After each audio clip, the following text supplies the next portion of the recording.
These marinated chicken and beef skewers with a lemon white sauce are the perfect way to get in a healthy meal without sacrificing on taste. So everything here tastes amazing, but more importantly, it's also healthy. So we're going to start off by cubing up our chicken and our beef. So cut your meat into cubes about this size, then add everything to a bowl with some soy sauce, sriracha, Dijon mustard, and then season your meat up well.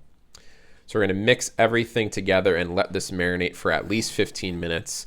Now while that's marinating, we're cutting up our bell peppers and our onions and then putting our meat, peppers, and onions onto skewers. So once we build our skewers, let's fire up our Char-Broil 6-burner gas grill and griddle.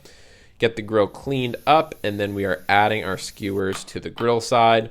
While those are cooking, let's make our white sauce. So mix everything together in a bowl, mix well, and set in the fridge.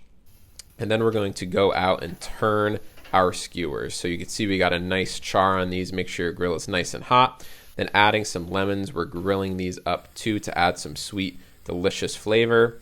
Once those are done, remove everything from your grill and enjoy.